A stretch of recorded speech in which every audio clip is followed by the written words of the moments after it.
We're here today continuing our walk through the park. I'm Al Bledsoe at Post 1108, Veterans of Foreign War, and we're considering our walk through the park today. And now we're at the big war, World War II, and we're so pleased today to have one of World War II's finest here today, Fred Adelsberger. My cohort Ron Chappell is with us. And so, Fred, tell us a little bit about yourself. Tell us who you are. Yeah. Well, I was born and raised in Richmond, Indiana. I live on the same property I was born on 1918. I was born there then. I worked as a mechanic in a garage for a while. Is that the kind of stuff you want? Yeah. All right. I was out playing golf one day, and the sheriff came out was playing golf out there at Glen Miller, and he said, "How would you like to be a deputy sheriff?" And I said, "Hey, I'd love that." So that was 1948, and I went into the sheriff's office then. I worked there for 5 years, and Judge Hosher was a circuit court judge. He said, called down one time and said, "Fred, how would you like to be my bailiff?" I said, "Oh boy, I sure would." And I worked 30 years up there in the court as bailiffs for 2 judges. I'm sure that was Judge Holscher Sr. Judge Hosher, the old man. Oh, yeah, okay. Yeah, Judge Gus F. A. Tocher. And then James C. Puckett was the other judge. And then I retired in 1983, and I restored my MG automobiles. When did you go into service? I went into service, let me think a minute. I went into service 3 months after Pearl Harbor, in March. Pearl Harbor was December, and I was in boot camp in March. And of course, I think boot camp was three weeks or so, or something like that. Then I went to Ottumwa, Iowa. If you don't know where that's at, that's up in Iowa, down below, right just by Indiana and Illinois line, Illinois. That's where radar came from. Where did you serve at in World War II, Fred? I served there at Ottumwa, and then I went overseas. I went over South Pacific. Okay. I was in an instrument shop. Worked on instruments, altimeters, heat gauges. Then I got into starters and generators and fixed those. And like a fool, I told some sailor, I got pilot license. I started flying in 1937. And I said, I got civil pilot license, and I needed pilots real bad. So I become a AAP, that means airplane pilot. As a enlisted man, I went from second class to chief petty officer. Wow. You had to be a chief petty officer to fly. Right. And I did all the things that the officers didn't want to do. The most thrill I had at one time, I went over to Pali Mountains to the graveyard. And then if you know what a duck airplane is, it's a biplane which landed on water. Yeah. And one whole side of the cylinders were out. Went for the junkyard and went through the Pali Mountains and just barely made it. I scraped the trees, but I got over to the junkyard. Then I went into the Air Sea Rescue, PBYs. And you all know what Air Sea Rescues were. We flew 22 hours a day and stayed off, rested for 22 hours. And interesting story, we could take 28 people. Well, I ended up taking 36, and it took me 5 miles to get off the water. For 5 miles, I finally got off the water and got to 36 people to IEA Hospital in Honolulu. These were wounded? They were wounded? They were shark bitten and well, just about everything. Yeah. Then I was in myself, I went overseas. I was in a 3-ship convoy. The ship in front of me was torpedoed, and the ship back of it was torpedoed, but we didn't get torpedoed. That's how lucky it was. And steamed right through those guys in the first ship, and they were yelling at us and calling us dirty names and everything for going by them. They had oil all over them, slick. And when we got to Hawaii, I went to Kaneohe Naval Air Station. They were there before we got there. They got them out. How do you like this monument, Fred, that they got for World War II? Like what? Nice. How do you like the monument Well, I behind us think there? it's wonderful. Yeah. I think this park is just grand. I'm so glad that Mr. Franklin and Joe and all you guys that did it. I didn't do anything. I was to a meeting on this here monument, and I asked Mr. Franklin if he'd put a PBY in there, and he wouldn't do it. Well, that's why I think about him, you know. Do you know many of these men? You know, we've talked about these bricks and what they stand for. That I probably man that's gone. So you probably know some of these men that's here. It's incredible that we are so fortunate, I think, to have a person Yes. in World War II like Fred. Yeah. I think Fred's soon to be 96. That will be Christmas. Yeah, and there's a real special right. place Good. in everybody's heart for these World War II guys. Well, thank you very much. And I just want you to know that we appreciate you being on the program today. Yeah. And I hope I did all right. you did great. fine. You did a great Okay. job. Excellent. So Excellent. I'm kind of nervous, and Yeah. I don't like to do these kind of things very well, but you did a great job. Yeah. I'm no hero. Yeah. Well, you are in our book. Yeah. You'll always be a hero in our book. That's man. right. Thank you Always very be a much. hero. This was the war of all wars, as it was written This was in a big history. one. Thank You know, you. and we certainly appreciate. We thank you, God Reverend. that you were here with you us, too. Fred. Yeah. Thank And we that. have Yeah. the privilege of garnering knowledge, information, and history from you, and it's just an encouragement. So, thank so you we very thank much. you. It's encouragement to the young yeah, people yeah. of Wayne County to see a guy here that's Yeah. 96 years old that Right. took the time out of his day to come down here and Yeah. Right. spend a little time in the park. Yeah. They're reading And, about it, but you lived it. You lived it, man. I Yeah. tell Thank you you. very much. So we are at the close of this segment. That's it. And so we would hope that Fred has shared something with you that's been an encouragement to you. Maybe you might want to do a little bit more research. We certainly want to encourage you to come down to the park and take a look at all these beautiful, beautiful monuments and read them and take some pictures and maybe send them off to some of your loved ones or relatives who may have had experiences in some of these wars and conflicts, and encourage them to come and see what we have here in Richmond. Fred, again, we want to thank you. We want to thank God for you. Thank you. And may you have many more Christmases. Thank you very much. Yeah. God bless you, Fred.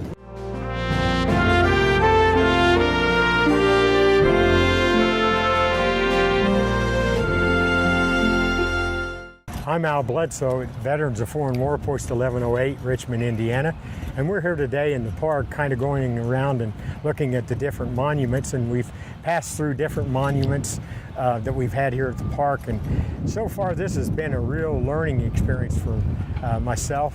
I've had more things today that I didn't really realize all of that happened. With me today is my co-host, Ron Chappell. And with us at the Korean Monument is Marshall Smith. He is the commander of Post 65, the American Legion in Richmond. So a little bit about the Korean War that I just kind of picked up a little bit on was the Korean War actually started in June of 1950, I believe it was. That was when President Truman first sent some troops to Korea. It ended in 1953, and it's a lot of times if you look it up, you'll see that the Korean War was called the Forgotten War, and the reason for that being is we kind of jumped the Korean War and ended up in a place called Vietnam. So it kind of got lost there someplace along the line. But what a beautiful monument this is. It's one of the prettiest monuments that we have in the park. It's got a picture of the 38th parallel. If you look at the monument, it's got a picture of the DMZ where the boundaries were drawn between North Korea and South Korea. They're still they still fight today. And another thing that was, I think, important about this monument was the fact that it never ended. This war never actually ended with a peace treaty. It's the only war that I can remember that we know that did not have an ending to it. They signed an accord, or whatever you want to call it, but they never really signed a formal peace treaty that ended the war. So, Ron, if you want to take over and share some stuff with us. And I've inquired, does anybody know when it went from a conflict to war? I don't believe that the United States government recognized it as a war until the late 80s, maybe early 90s, along that action, because before that it was always considered a UN peacekeeping effort, police action up until then, and then our Congress finally decided we need to consider it as an actual war, not just a police action or conflict. Yeah, consistent with that, Gary Franklin, our resident historian, informed me that on the back, and I went to take a look, on the back are the names of all the countries that were actually engaged in this conflict war with the United States, and there's quite a number of them. So that emphasizes the fact that it wasn't just the U.S., okay? This was an international endeavor. It was actually the United Nations, I think, and that's probably why it wasn't declared a war, is because the United Nations was involved in it. I don't think there was a formal declaration, was there, Marshall? That the war was formally declared by Truman? No, it was a police action taken along with the UN, United Nations, to bring the two countries, the Civil War, essentially, under control. We don't have that many Korean veterans, I don't think, do we, in Wayne County that are living? Yeah, actually, we have quite a few Korean veterans. A lot of them did come back, and a lot of them suffered very severely during that conflict. Many of them, froze over there, just literally froze. I had a good friend that way. And we have one down at the VFW, Jim Scott. Jim Scott, sure. He's past president or past commander at the American Legion, my predecessor, and he has a lot of good stories that he can tell. Yeah. Back in those days, we didn't recognize PTSD, did we? Oh no. Shell shock. Shell shock. That's right. I had an interesting commentary that was on television. I think it was last night with former President Bush, and he was talking about PTSD and what it's done to some of our military guys, and he felt like it should be called PTS, not PTSD, because they really don't have a disorder. They have some stress, but it's not really a disorder, and maybe we've miscategorized it for all these years, and it should have been PTS and not PTSD. That was an interesting thing that he brought up. He was having a bike ride for some wounded warriors, I think it was, or something. Yeah, I respect him, but I don't necessarily buy into his treatise of that particular matter. A disorder is something that causes you not to operate in a functional normal way, and certainly PTS or PTSD affects people that way. Sure. They have moments when they're just not here. So. I think what he was trying to make the point, and I agree with you what you're saying there, but I think that what he was trying to make the point is these guys, when they go out and apply for a job, they don't really have a disorder. And that's what he was trying to make it a point, because he was trying to raise jobs, raise money for all the wounded warriors of the wars that just happened or soon to be over. So, these images on here are just amazing. Gary was telling me the one on the back of the soldier, they tried to get it larger, but they didn't want to lose the resolution, so it's not quite lifelike. I think the attempt was to try to get it at a lifelike size. But some of these things I can recall, guys. Okay, I'm looking here at the old M1. Yeah. It was the first weapon that I was issued when I went in '62, and they were just beginning to make the transition from the M1, and then from the M1 to the M1 carbine, and from the M1 carbine to the M16. You know, so I remember that book. I could tear it down in the dark.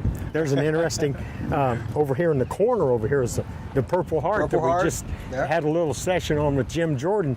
There are guys in the Korean War that got the Purple Heart. Some of them down underneath look like they remind me of the Mama-sans of Vietnam with those cone hats on, the or Asian whatever culture, they're called. you know? Yeah. Yeah. And these guys crawling through all that garbage or whatever they had to do. The rice fields. Rice fields. Yeah. Anytime you have a war like this, you know, it's not fun, especially these guys that have been through these things and have realized that, you know, these people gave the ultimate when it come to fighting in a war like this that was really not a war, and it never ended. So it's like the bridge to nowhere, and that's really solemn when you stop and think about it, that we didn't have a closure to this war. Yeah. I don't know why we don't have some executive order to come out that way. We do everything else by executive order. Why don't we do this by executive Good order? point. Good point. Well, currently, our troops who are to this day stationed in the demilitarized zone of Korea are considered still in a war zone and qualify as being not only overseas but in a war zone, and the VFW recognizes them as being in a war zone to this day. For those who don't know, the DMZ, or demilitarized zone, says that there should be no conflict or fighting in that area. That's sort of a peace zone on paper, but things happen.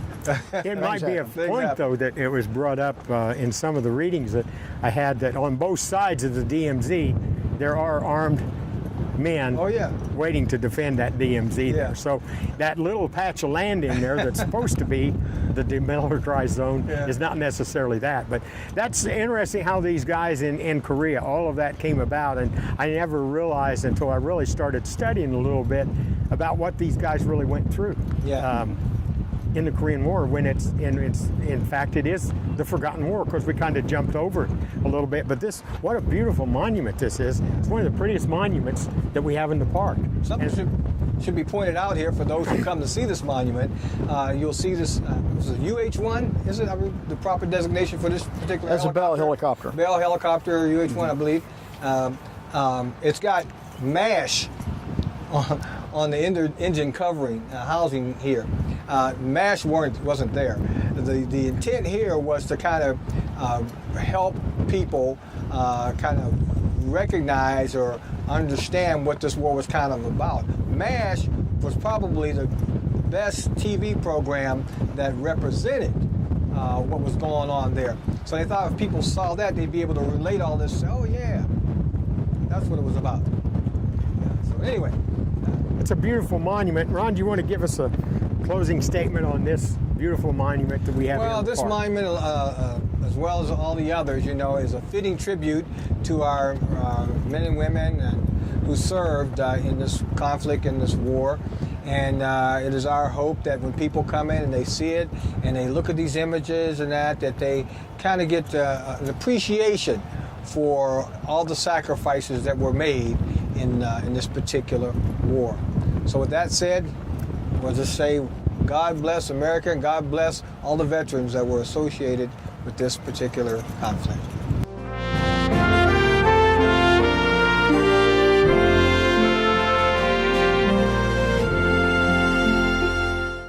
I'm Al Bledsoe at Veterans of Foreign War, Post 1108, and we're continuing our walk around the monuments here at Veterans Park in Richmond. And we're saved one of our monuments to the last because it's a real tribute to some of the ladies that do so much for these organizations. Before we get started, though, let's start introducing everybody till we'll know who's talking when they're talking. Thank you very much. Sandy? I'm Sandy Wadick. I'm a member of the Ladies Auxiliary for Post 1108 VFW. I was on the committee that helped design and implement this monument. I'm Barbara Grobel. I'm also with the Ladies Auxiliary at Post 1108 and also with the Vietnam Veterans Group and on the Committee for the Veterans Memorial Park. And I'm Ron Chappell, chaplain for the Vietnam Veterans Association Post 777 and a member of VFW Post 1108. Let's get started today, Barb, and why don't you tell us, just give us a little brief history of how this all come about.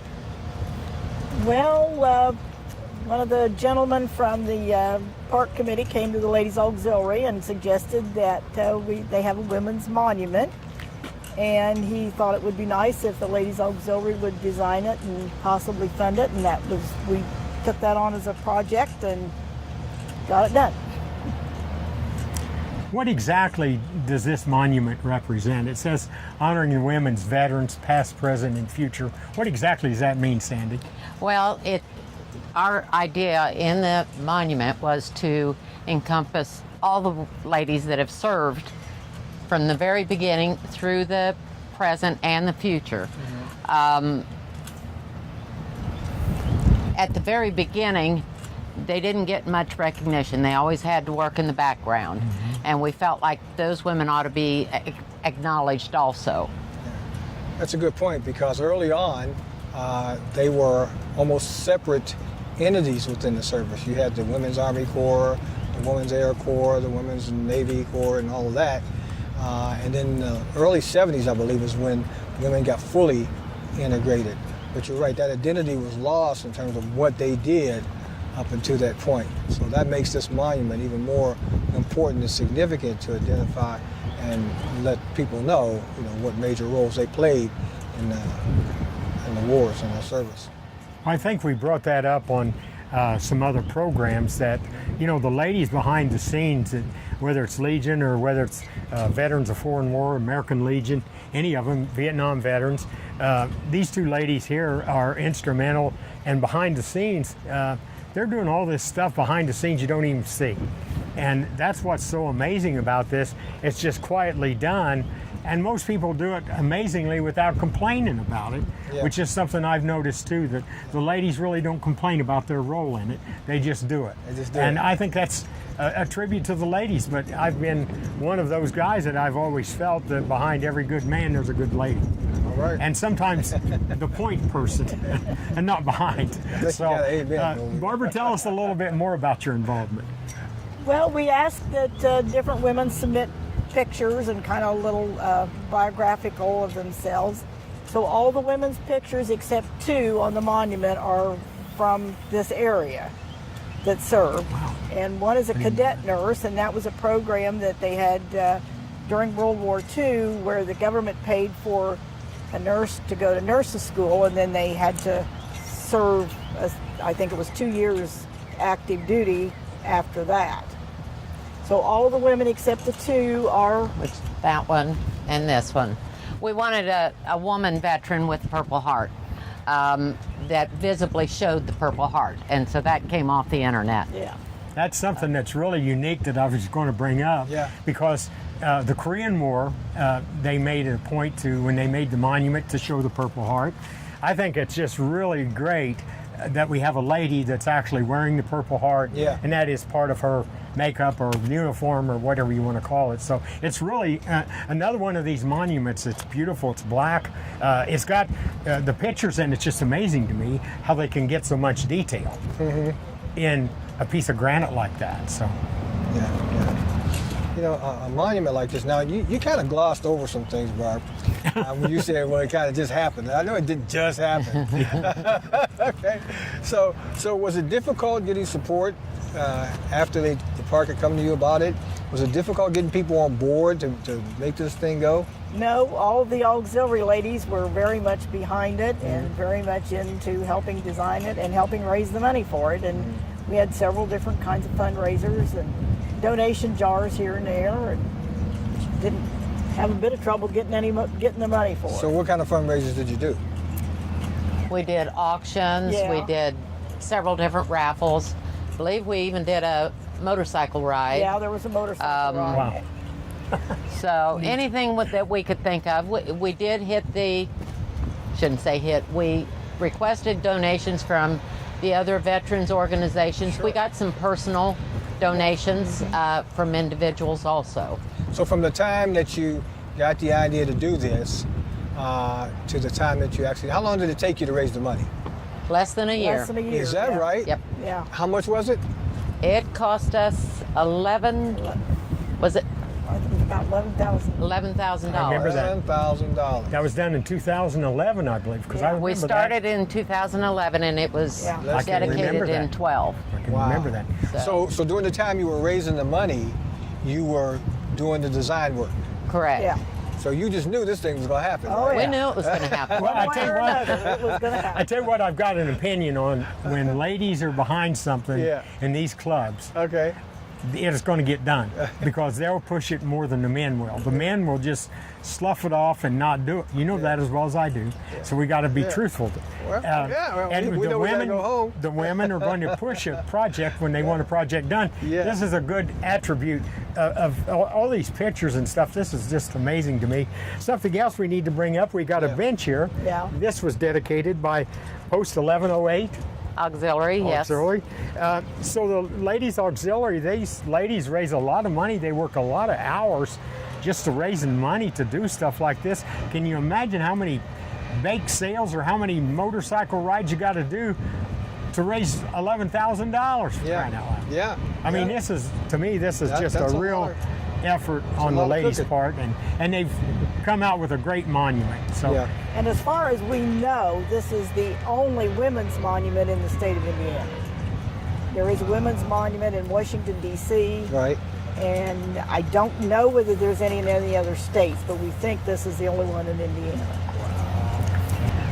We've been here today at the Ladies Monument talking with two of the ladies that's been instrumental in bringing this monument to be, and we really appreciate them taking the time to do that. And again, we want to thank everyone that's involved in these monuments. There's a lot of work that goes on behind the scenes that we don't really know about, a lot of these things that they do to raise money especially. But I really want to take the time to tell the ladies that I really appreciate them coming by today, sharing a few minutes with us. And with that, I'm going to close with God bless America, and God bless the veterans of Wayne County, and God bless the auxiliaries.